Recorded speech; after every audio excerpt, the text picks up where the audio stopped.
দুনিয়ার মধ্যে যদি আপনি হালাল পথে চলতে চান, আপনার বন্ধু নির্বাচনে আপনি খুব সচেতনতা অবলম্বন করা দরকার।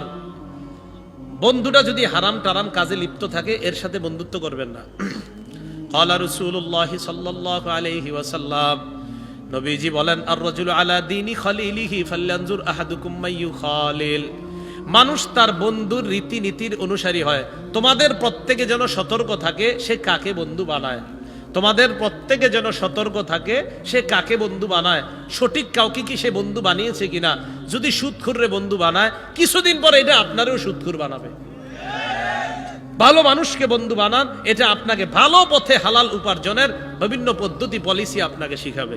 এজন্য নবীজি বললেন, বন্ধু নির্বাচনে খুব সতর্কতা অবলম্বন করা। আল্লাহ বোঝার তৌফিক দান করেন। সহিহ বুখারী 3842 নম্বর হাদিস।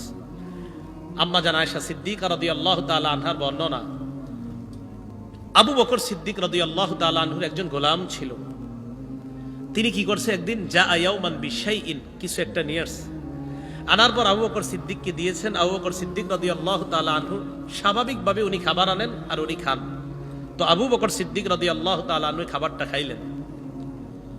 গোলাম বললেন, আতাদরি মা হাজা, আপনি কি জানেন কি খাইছেন? আবু বকর সিদ্দিক কয়, কি খেয়েছি বলো? কয়, কুনতু তাকাখানতু ফিল জাহিলিয়া, আমি জাহিলি যুগে মানুষের হাত দেখে ভাগ্য গণনা করতাম।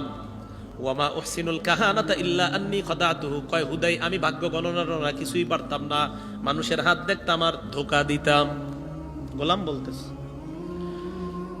আজকে আমার সাথে ওই লোকের দেখা হয়েছে, যেই লোকের আমি ভাত দেখে ভাগ্য গণনা করেছিলাম, ওই লোকটা আমার কথা বিশ্বাস করছিল।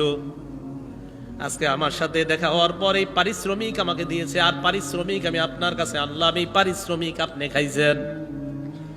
ফাদখালা আবু বকর ইয়াদাহু, আবু বকর মুখের মধ্যে হাত ঢুকাইছে। ফাকাআ কুল্লা শাইইন ফি বাতনিহি, পেটে যা ছিল হাত দিয়া সব বমি করে ফেলায়া দিস। হারাম ভিতরে ঢুকানো যাবে না। আল্লাহ বুঝার তৌফিক দান করেন।